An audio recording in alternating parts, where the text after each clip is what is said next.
Seven, 6, 5, 4, 3, 2, 1. You'll never have the sacred stone. This is Eat and Drink with Ali Hassan and Marco Timpano, the podcast where back of house Ali and front of house Marco talk food and drink. Heads up, these two spent decades in restaurants, so some mature content and language is bound to come up. Get ready for Eat and Drink. Forks up. All right, we're here. You're here. I'm in Ali's house right now. Everyone's here. It's early. We're going to drink early. This is kind of what we do.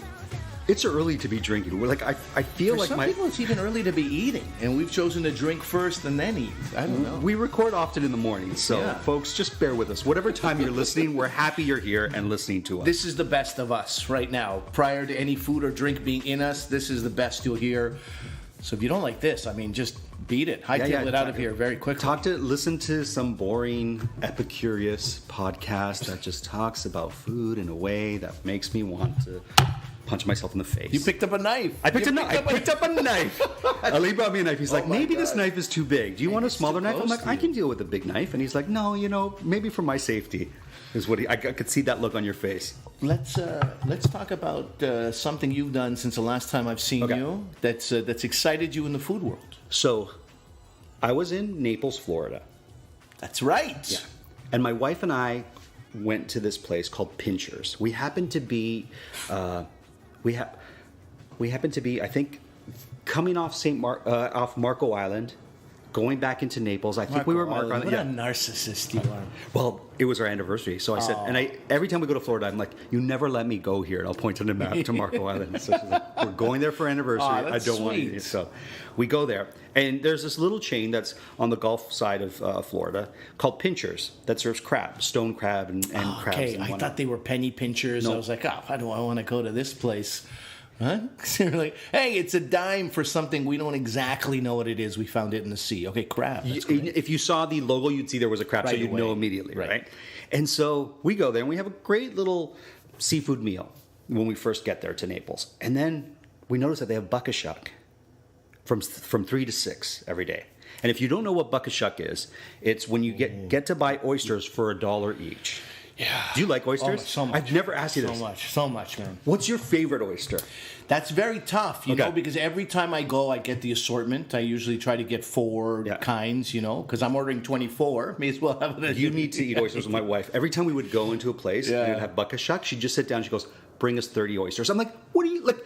Yeah. Can we just take it down a notch?" She's like, "No, I'm going to start it I'm up." going to get there anyway. Yeah, so I'm might gonna as get well. there. She's like, "Why joke around?" No, 3 of us should go for sure. I mean, it's like every time I'm like, you know what, Malpec, these are the best. Then I go, we had one of the top restaurants in Canada is called Raymond's last year. They were called Baby Point or Lily. Baby Point, sure. Baby Point. So good. I was like, these are my favorite oysters. Then just at some buckashuck place in Toronto on Bloor Street, I had another type of oyster that I was like, this oyster and this particular mignonette sauce together are just, I could have 40 of these, just this. So it always changes. I'm very open-minded. Fair. with oysters. I like the really tiny ones. They're Japanese. I can't remember their name. It's like Kimoto. Oh, I should know this. I should have looked at this before. I'll figure it out. This is what we're doing at the beginning. We come up with stories off the top of our head. This is fresh. This is how fresh it is. It's fresh. It's fresh like how you should have your oysters. Yes. So we go to this place, Pinchers, and we're like, all right, 12 oysters, right? And I was surprised my wife said 12. Because it was like, you had to order a minimum of 6. Was there a time issue? Was it close to 6 p.m.? You said 3 to 6. Yeah, it was pretty close. Okay. So she's like, let's start with 12. Right? And I'm like, okay, we'll start with 12. I'd go the opposite. I'd go, we're close to 6. I know. Let's get 45. I was really surprised. I thought my wife would say 20. Yeah. 20. Does that go in multiples of 6? Well, No. 24. Yeah, 24. I thought she would have said 24. Yeah. Knowing my wife. But she said 12. I'm like, great. They bring 6 on one plate, 6 on the other, put it in front of us. And the oyster was the size of my hand. Like, I'm cupping my hand right now. That's the size of the oyster. He does not have small hands. No, and I'm a hand model too, in case you don't know that. Yeah. So you like to bring that up, and a well-deserved title for yourself. I bring it up in all my podcasts for some strange reason. But anyway, so I was like, these are enormous. And when I was in Vancouver, I went to this place called Joe Forte's. I don't know if you're familiar with it. Seafood place. Pretty decent. And ordered like mixed oysters. And there was one that size. But I had never seen 6 that size. They were Gulf oysters from Louisiana. And I'm like, there's at least an ounce and a half, 2 ounces of protein in each oyster. Right. So I'm eating a 12-ounce steak right now, right, is what I'm thinking. And I'm like, I don't know, like it's a lot of oyster to eat, right? Yeah. And it's kind of like I slurp my oyster and I just let it go down. Yeah, what do you do with this? Is this slurp friendly, or is it because could it get stuck?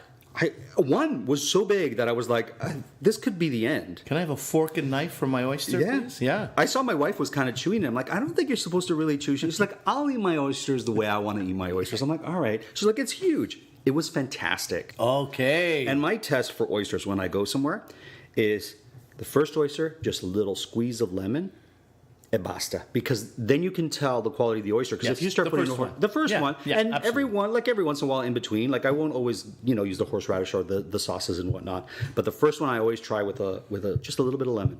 They were great, man. Yeah. Great. All right. How about that? I didn't know where that story was going. I heard Louisiana. I thought oil spill. I thought, I don't know. I don't know what I thought. It could have been tainted, but I didn't. At the time, I thought they were great. I don't know why I'm so negative. You're talking about my favorite subject, oysters. I didn't know you good. loved oysters so much. God. Yeah, we're gonna have an oysters episode. What about like oysters Rockefeller? Yeah, I'm still into it. Yeah, I love it too. But to be honest, my mind does think about: is this cooked because it wasn't fresh anymore? Sorry, I shouldn't have put that in your listen, mind. that's valid. People need to know that, right? That's restaurant, that's savings, right? That's cost savings in a restaurant. That's how you do it. And when you go to eat oysters, you want to go to a place that has oysters and has turnaround in oysters and isn't just like, we get oysters every once in a while. Like, Yeah. I'm always a little weary. Yep. Fair enough. All right. Okay, speaking of oysters, this cocktail has nothing to do with oysters. With oysters. Okay. Well, in a roundabout way, I'll say it has to do with oysters, but in a less roundabout way, it has nothing to do with the food item we're going to be talking about today, okay? And I came in and I said, Ali, do you have limes? I didn't have a lime. And he's like, look. You almost offended me, first question. Yeah, and he's like, if there's one thing I'm going to have, it's going to be limes. So I'm like, all right, cool. So what I've decided to do is I know, but I have it on here. Okay. Ali's pointing at my... The timer's like, we've been talking for 0 seconds. Time does not fly when we're together. What the hell?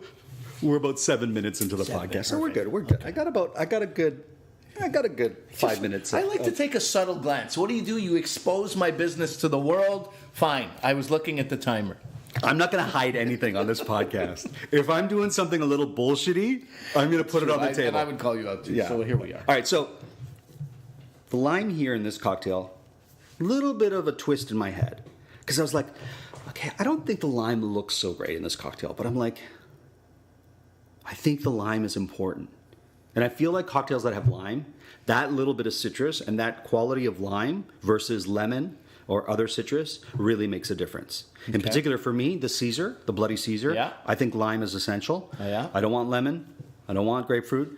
I don't want pomelos or, I don't know, other citrusy fruits. A little known fact about me, not by everyone, but by you, I had a catering company for about 8 years called Lime Catering. That's how much I respect the Why lime. did you go for lime? First of all, from a branding perspective, I really love that color. That color is fresh and clean and neat. I don't know, even though, I was just thinking versus yellow. Yellow's the color of pea, maybe. I don't know. There's nothing wrong with yellow. Yellow can be beautiful as well. You're using a yellow knife right now. I think it could be nice, but something about lime is just so clean and neat. And then the flavor of lime. There's so many times where I've been in a restaurant, I've been a nuisance to my friends, where I ask the waiter, waitress, can I just have a lime? And, I have friends who are like, why didn't you just eat it the way it was meant to be eaten? And I'm like, you just let me do my thing. Sure. A la your wife. Yeah. And a squeeze of lime. I'm not talking about dousing. I mean, just like 3-4 drops. Lights that item up. Just lights it up in a way that I feel like, man, if I could just speak to the person who made this and be like, listen, I know what you're doing. This is great, but look at what just happened. You went from a 6 to a 10. You really, so a lime has always been that thing, the difference maker in so many different dishes. And so lime catering was an obvious choice. My wife will use limes as disinfectants. Yes. So if we're on the plane and when she gets a drink with lime, she'll rub her hands with it. Hilarious. Or in restaurants, I'm like, what are you doing? Like, it's a little bit weird, right? A little bit gross. She's like, it'll kill anything. It's very funny. I use it as a disinfectant on cutting boards, wooden cutting boards. This is what my Trinidadian and Jamaican friends, their parents would do in the old country. They brought it to this country. Rubbing it on the hands in an airplane. Okay, well, way to go. That's one way to do it. I need ice and 2 glasses. Of course. Yeah. So what I'm going to do right now, you're going to hear all this jangling going on. Should we go hipster with the mason? Do you care? No, I don't care. Yeah? No, we're going to use mason jars. I'm not a big fan of mason jars. Once again, my wife loves to use a mason jar. I feel... I should do a podcast. I think it might be a good idea. So we should have prepared this beforehand, but I've asked her. But If Amanda and I ever did a podcast, the name of it would be like, I know, right? Because we would just continuously be agreeing on the exact same things. I know, right? So what I'm going to do here, and I've washed my hands, and you know what? Just so you look, I'm going to actually take the lime and rub my hands with it. Okay. And now my hands have lime things on it. It's going to drive me crazy. Okay. But you know what? For this podcast, I will deal. You could pretend like you're not being driven crazy. You could pretend. I can pretend. This hand model. Listen, before you die, everyone, have a hand model make you a drink. It's just, you feel like you're in such good, like you've made all the right choices in life or something, This is it. I never feel pampered by you, but as soon as your hands come out, I'm like, oh, something great. Something's great. It's going to happen. All right, so... I have more vodka if you like, by the way. No, this, I portioned it out. It was the last little bit of my vodka. It was the last bit of vodka. I'm like, do I have enough? And I'm like, I do. Okay. And I'm not going to use this little bit because I always feel like I overpour. Listen, just because I start slurring and banging into things 30 minutes into our podcast doesn't mean you should change your behavior in any way. I want the drink should have the integrity of what? Okay. Ounce of or ounce and a quarter of vodka. Yeah. 2/3 cranberry. Do you know what I'm making? No, I see grapefruit. Is this I see cherry gin has thrown me off. Cherry gin is not in this cocktail. I wanted to show you that. That's for another episode. Well, man, what a red herring that is. Okay. What is it, Sex on the Beach or something like that? This is close. Singapore Sling? No. There's no... This is a Sea Breeze. Sea Breeze! Man, I was in the right space. Yeah. That's why when you said oysters, this is a classic New England cocktail. My wife is from New England. Okay. And I was like, I'm just going to go classic because I didn't get your information of what our food item was. Oh, thank you. What our food item was going to be until early this morning. So I was like, I'm just going to go classic cocktail. Yeah. A classic, simple cocktail. This is a beautiful looking cocktail. Classic, strong, well balanced, great for the summer. So you have friends coming over and you're like, oh, I don't know what to make. A martini this, martini. No, just be like, it's summer. We're going to have sea breezes. You like it, you don't. And the nice thing about a sea breeze is it can be modified to a Cape Codder. If you don't like grapefruit, then just fill it up with cran, and you've got vodka cran. What do you think? I think that grapefruit takes this to exactly the place it should be, the summery place. Because when it's just cranberry, there is that sort of dryness, that tartness, which is great for a few sips, but I like a full drink of tartness, I think, wears down on your mouth. I think that grapefruit juice does a great. Now, prove me right or prove me wrong. You've sampled that, but you haven't squeezed the lime in it. No, I haven't. So squeeze the lime in and see the difference it makes in the cocktail. Okay, here, I got another lime for you. He just threw the lime right in the drink. We drop things here. Okay. There you go. This is exactly, you know what I'm doing? Mm-hmm. My instinct was to squeeze the lime into it. Yeah.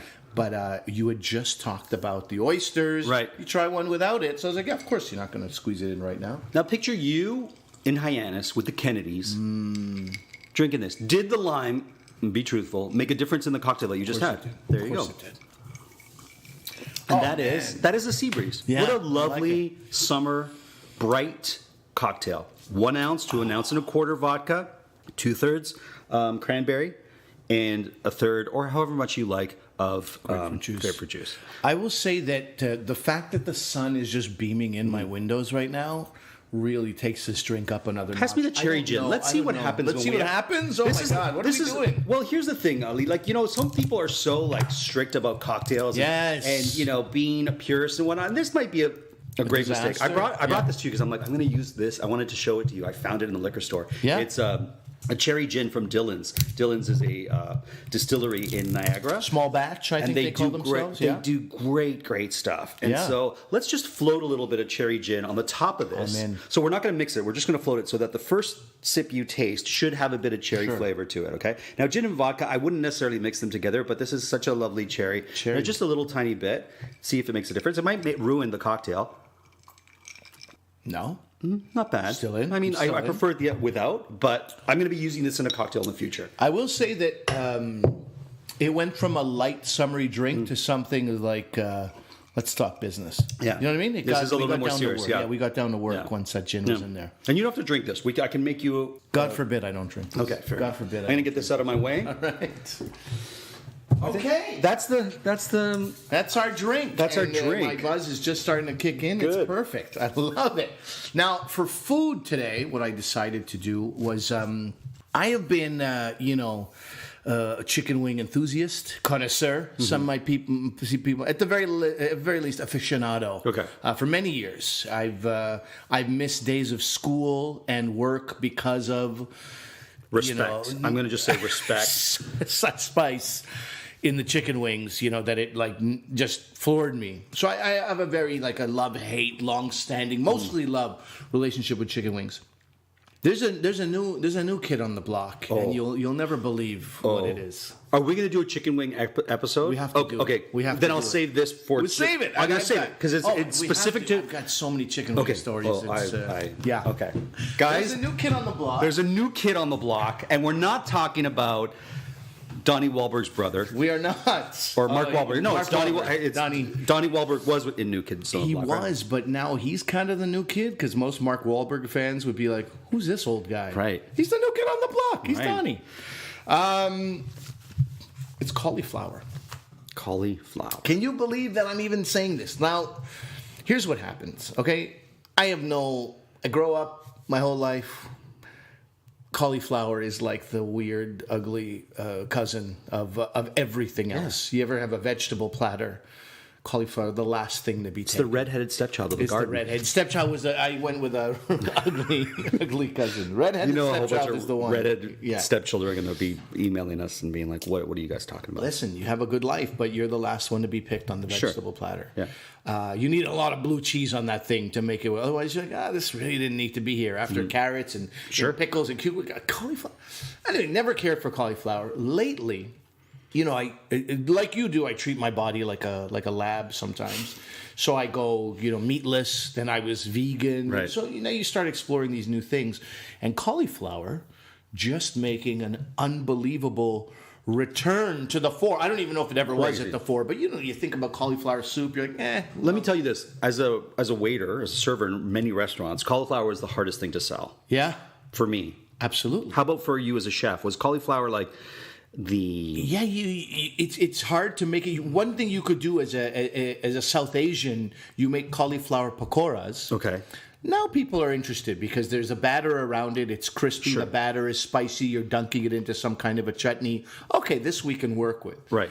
But cauliflower also has become the chicken wings cousin. Yes. So people are having sort of buffalo cauliflower bites, which I never thought of. We went into a place, 4 oysters actually, and then I saw this dusted, spiced cauliflower. Okay. I was like, you know what, I'm going to have it.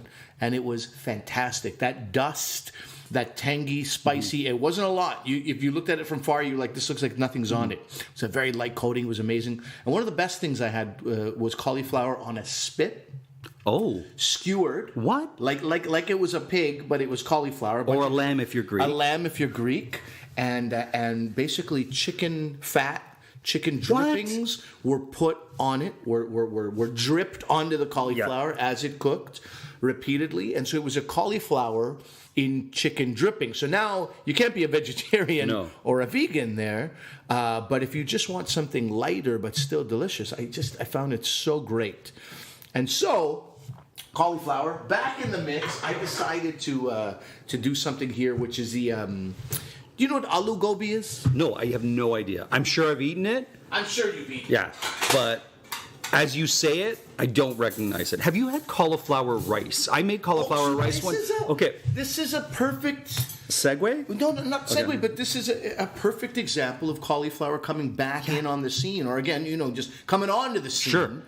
Cauliflower rice, which again you wouldn't think much of, it's a very good alternative to rice, and in fact, we were doing it because we were doing a certain diet and we couldn't have rice, low carb. Yes. But now, even in where we're like full on in the carbs, we crave cauliflower rice sometimes. We should explain for people who aren't familiar with what cauliflower rice, what it is. Please So, do, you want me to? Or Go ahead. I'll set up this food. Okay, so it's when you take rice and you kind of blend it in a finer form.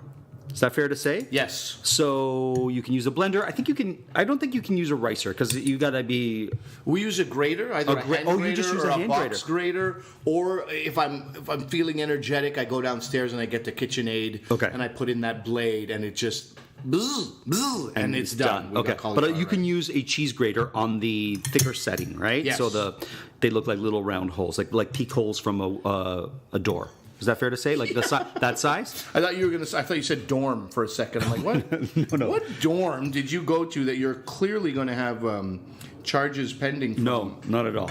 People from a dorm. No. All right. I think Porky's. You remember Porky's? Of course. Yeah. Classic Canadian film. So- I worked with Art Hindle. Okay. Have you ever met Art met Hindle? Art. I like He's a him just in passing. super nice guy, and I asked him about that film, and he was like, Marco, we just had a good time on it. We didn't expect This is anything going from nowhere. it. They must have Sorry. thought, yeah. Anyways, great guy, great No, story. not our conversation. I'm saying Art Hindle, Yeah. while doing Porky's, must have been like, this is Yeah, going nowhere. yeah. We don't have, that's great. Yeah, and he's such a nice guy, great actor. Check Yeah. him out. If you haven't seen Porky's, I'm sure it doesn't stand the test of time. I'm sure there's a lot of problems with that film. I could probably show it to my 12-year-old at this point, right? I don't know. Where it was like, I don't know. No. Anyways, back to cauliflower. Oh, yeah, no, there are definitely problems.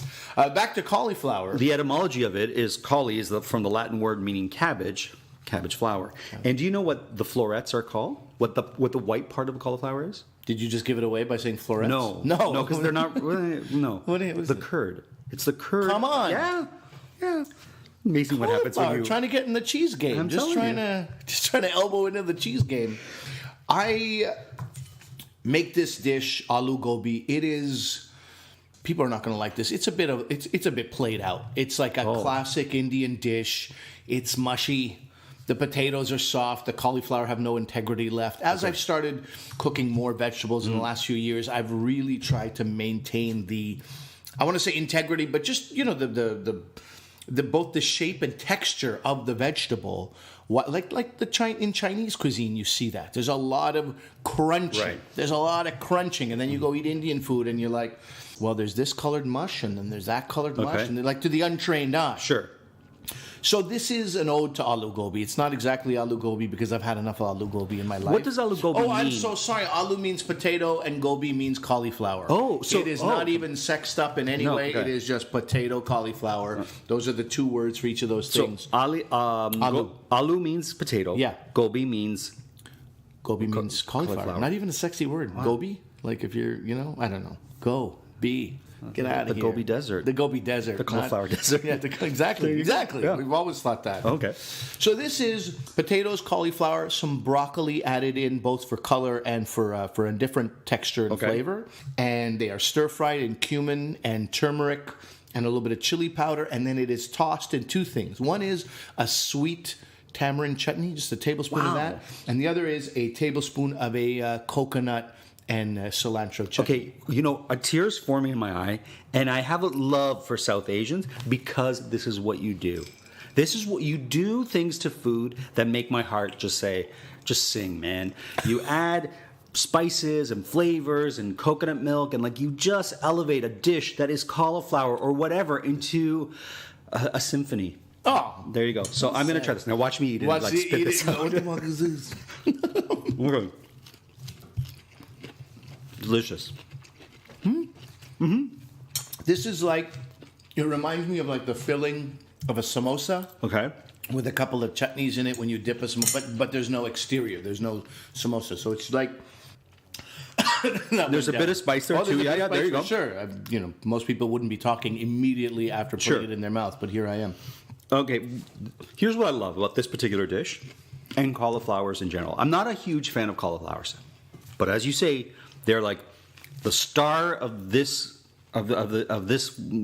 quarter century. This I don't even know what I'm talking about. The recent events. It's like cauliflower time. It's a renaissance. It's a cauliflower renaissance. You. Because cauliflower doesn't have a particularly buoyant flavor. It's cauliflower. It's there on its own. Nothing to write home about.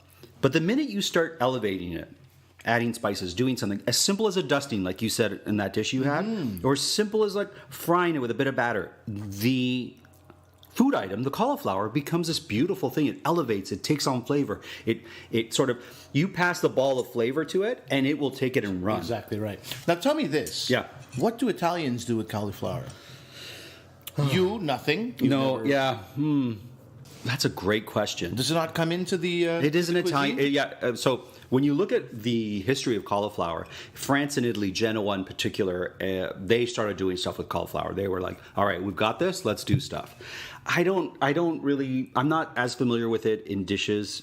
Okay. Because it wasn't something that my family did. Sure. Clearly, it's in dishes. You'll find it accompanied with other vegetables. Well, this is a great that's a great point to what I wanted to say, which is that there will be detractors Sure. or haters on if we want to use the colloquial term of cauliflower, and then there will be lovers. So write in and tell us some of your favorite cauliflower dishes, and the haters, you come in and take a look and see if there's anything that'll change you. I think raw cauliflower is almost offensive to the palate. I think cauliflower soup can be a bit bland, but I think we're in a new world. We've gone places, cauliflower. Yeah. Okay. So have you been to this cool restaurant? And we're going to name, in our show, we're going to just name drop restaurants in our town. We live in a great city with great restaurants. And if you want to sort of tweet us and tell us the cool restaurant that has a cauliflower dish in your town, we're happy to hear it. And when we're there, we're happy to go check it out.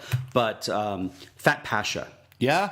They do a signature cauliflower dish. They roast it. They jab a huge knife in it. Yes. They put some pomegranate seeds on top of it. Right. And you order it as an appetizer. You share it amongst the table. Sure. It's wonderful. The Middle Eastern approach to the cauliflower is also, it's inventive, it's creative. There's amazing things happening there. Could you use cauliflower in a hummus type situation? I think you would need tahini Okay. to, as your base, and then you could add cooked cauliflower Okay. to it that would have maybe the texture of chickpeas, and you could probably make what you would call a cauliflower hummus. Sure, you could. There you go. Why not? I'm kind of falling in love with cauliflower these days, and it's never been something that I would have like you said. The cauliflower chicken wings that I've had have been outstanding. Now, granted, like you're smothering it with Frank's Hot or chicken finger type But it sauce. still has work to do. It has the work to do of something that is going to try to make you stop thinking about chicken wings. That's not an easy job. No. So, And it's respect. particularly hard because people love chicken wings. yeah. So if you can't convince them that this is kind of on par or near a chicken wing, Yeah. you're just going to make them angry.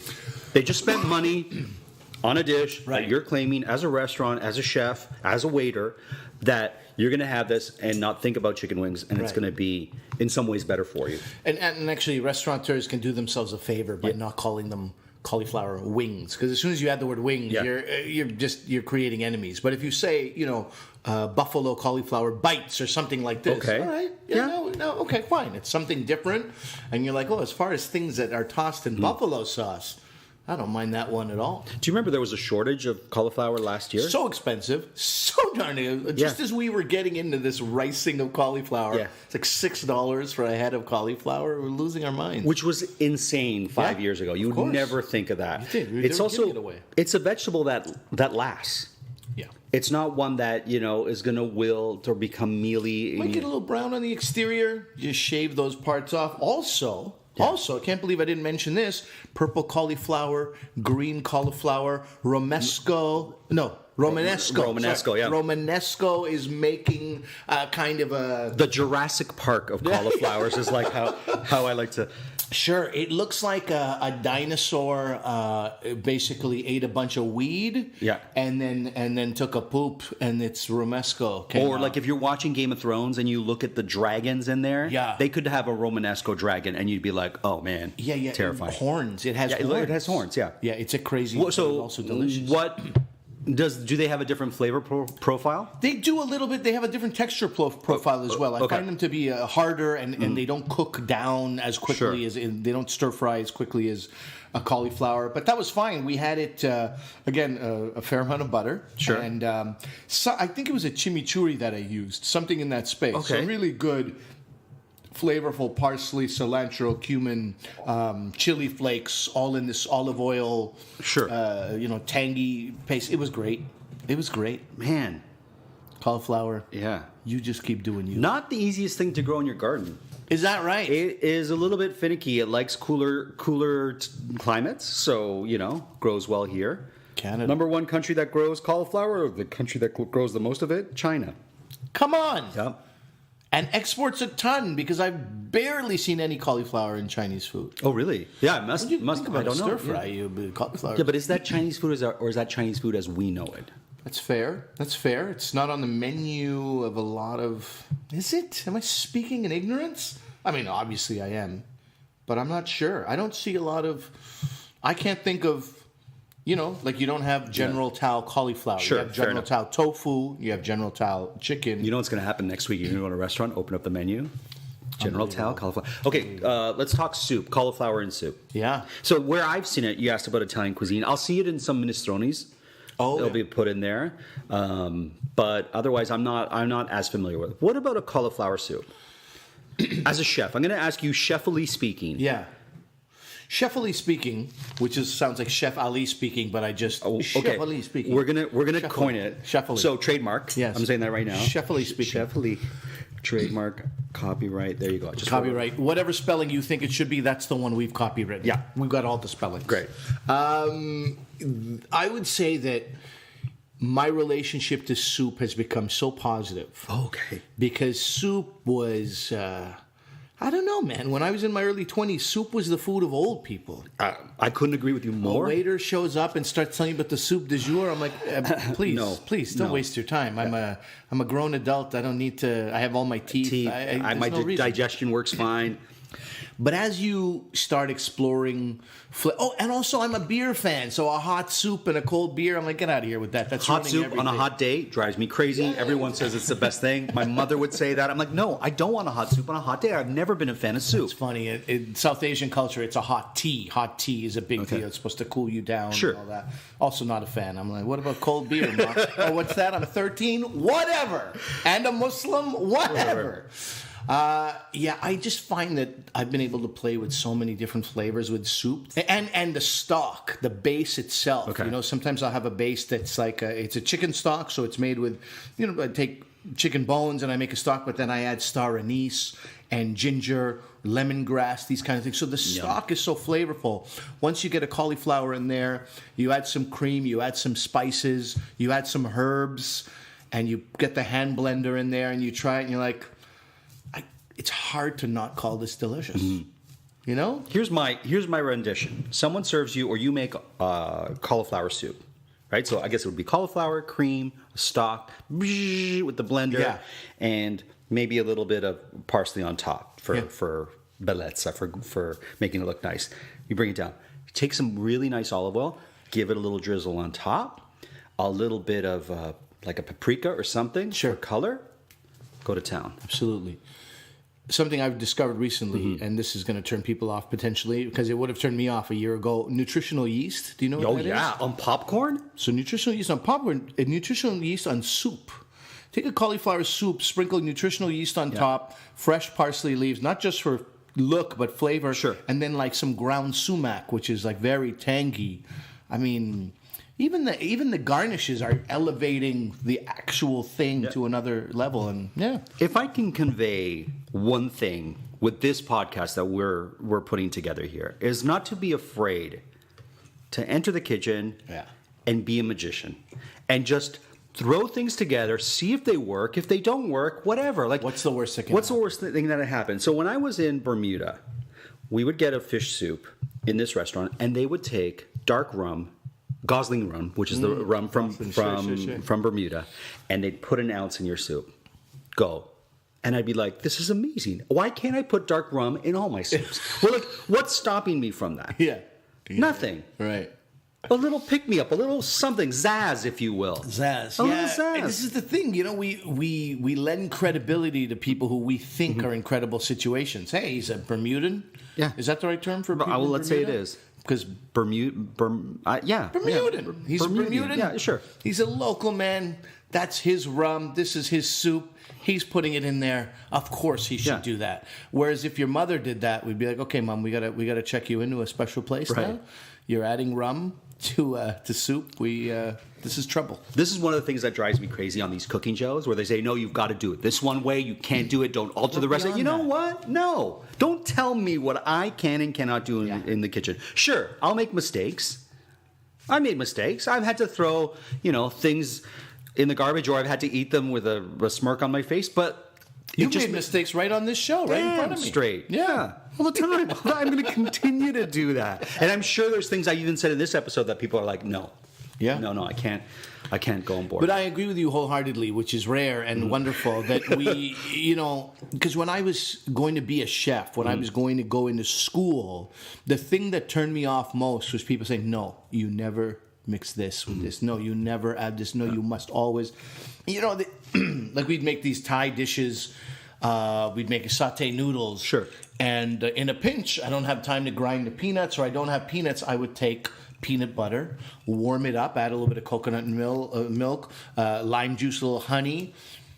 And you try those, and is it bad? You tell me if you feel like I disrespected anybody by using peanut butter. Sure. Now, on paper, there's a lot of people like, no, you never use, you must use fresh peanuts. Hummus, you cannot use canned. Ideal situations, you go with the original ingredient. And then when you're trying a recipe, try the original so you know what it was meant to taste like. But there's no reason not to stray. I mean, it's like half the cuisine we have is because people used what was available to them and did what they could in a pinch, or guests were coming over, so they were like, oh my God, we got to add some water to this thing, or whatever it is. And all of a sudden, you got a new dish. In a modern world, you should be allowed to do modern things. If you want to go to a classic French restaurant, they should serve you classic French dishes. Fair. But if you're not in a classic blank restaurant, then it should be open to interpretation. That's the artistry of food, I think. Yeah. I could be wrong. And in fact, that word modern is one of the sexiest words in cuisines. Where there's in Chicago, there was a restaurant, Nuevo Latino Cuisine. It's modernist Latin cuisine was their interpretation of Nuevo Latino. And man, what a trip, what a culinary journey that was across Latin America and across the world. So amazing. Sure. Yeah. Do you remember a dish that you had there? I had a ribs that were unbelievable. It was short ribs in some kind. That was the only time I liked mole, because it wasn't just mole. It was mole. I don't like mole either. What? I'm not. So much. I love chocolate. I love Mexican cuisine. Yes. Mole is my least favorite. Me too, man. Me too. That was the one time. It was not pure mole sauce. It was like a modern with a hint of mole. They were like I think they were like the ribs were first rubbed with some kind of cocoa and chili spot, and then so it worked. Amazing. Yeah, amazing. Now, I don't want to disrespect people who love mole sauce. I know a lot of friends who love it, and I can appreciate. No, I can appreciate it. It's just not. It just doesn't. It doesn't do it for me. There's so many other sauces I'm going to go to before I go to a mole sauce. Personally, I'm with you, buddy. And cauliflower mac and cheese. You know how they're making the pasta out of cauliflower now? Pretty ingenious, man. Yes. Especially if you don't want the starch or you don't want the carbs. Yeah. Or I guess cauliflower would have carbs, but different types. Get bread out. Sure. Always going to benefit a little bit. There you go, cauliflower pizza crust. Have you heard of that? I have heard of it. In just 2 weeks ago, I heard of it for the first time. Yeah, for people who who are gluten intolerant or have celiac, or if you look at flour the wrong way, you run to the bathroom. This is the perfect thing for you, right? There you go. And once again, you're just basically blending the rice or the cauliflower until it becomes grains, fine grains, and then you make it into it's genius. A bread of some sort. There you go. It doesn't look so nice. That's something that somebody might have said. No. No, you don't make flour. You don't make pizza. Now look, we're loving it. There you go. Well, that's cauliflower. That is cauliflower. We said the word cauliflower. If anybody was to play a drinking game and have a shot every time we said the word cauliflower, you're wasted. Yeah. You're not with us anymore. Yeah. We said it a lot of times. And we said Gobi, too. Gobi we said also. Cauliflower in Italian. Chou-fleur. Oh, there you go, man. Man, I wish I knew what it was in Spanish right now in this moment. What are you going to do?